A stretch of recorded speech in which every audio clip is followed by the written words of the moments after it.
ಹಿರಿಯ ಕಮಿಟಿ ಸದಸ್ಯರು, ಹಿರಿಯ ಸಮಿತಿಯ ಎಲ್ಲ ಸದಸ್ಯರು, ಹಿರಿಯ ಕಮಿಟಿ ಸದಸ್ಯರು, ಇಲ್ಲಿ ಇರುವಂತಹ ಎಲ್ಲ ಸುಂದರ ಮಹಿಳೆಯರು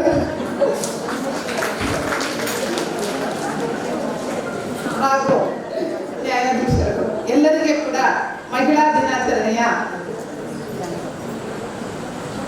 ಶುಭಾಶಯಗಳು. ಮಹಿಳಾ ದಿನಾಚರಣೆ ಇದು ಮಹಿಳೆಯರನ್ನು ಎಲ್ಲ ಸ್ತರಗಳಲ್ಲಿ ಮೇಲಕ್ಕೆತ್ತಬೇಕು, ಆಕೆಗೆ ಪುರುಷರಷ್ಟೇ ಸಮಾನ ಅವಕಾಶಗಳನ್ನು ನೀಡಬೇಕು, ಆಕೆಯ ಸಾಧನೆಗಳನ್ನು ಗುರುತಿಸಬೇಕು ಎಂಬ ಉದ್ದೇಶದಿಂದಲೇ ಈ ಒಂದು ದಿನಾಚರಣೆಯನ್ನು ಮಾಡಲಾಗ್ತಾ ಇದೆ.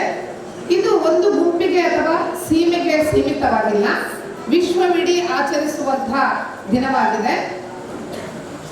ಈ ವರ್ಷದ ಸಾರ ಏನೆಂದರೆ ಗಿವ್ ಟು ಗೇನ್. ಮೇಡಮ್ ಹೇಳಿದ್ದಾರೆ ಅಂದ್ಕೊಳ್ತೇನೆ. Give to gain. ಎಲ್ಲ ಸಂಘ ಸಂಸ್ಥೆಗಳು ಸರ್ಕಾರ ನೀಡುವ ಪ್ರೋತ್ಸಾಹ, ಸವಲತ್ತುಗಳು, ಹಣದ ರೂಪ, ಜ್ಞಾನ, ವಿದ್ಯೆ, ತರಬೇತಿ, ಸಲಹೆ ಆಗಿದ್ದರೂ ಕೂಡ ಮಹಿಳೆಯರ ಸಬಲೀಕರಣಕ್ಕೆ ಆಗಿದೆ. ಅದರ ಅವಶ್ಯಕತೆ ಇರುವವರನ್ನು ಗುರುತಿಸಿ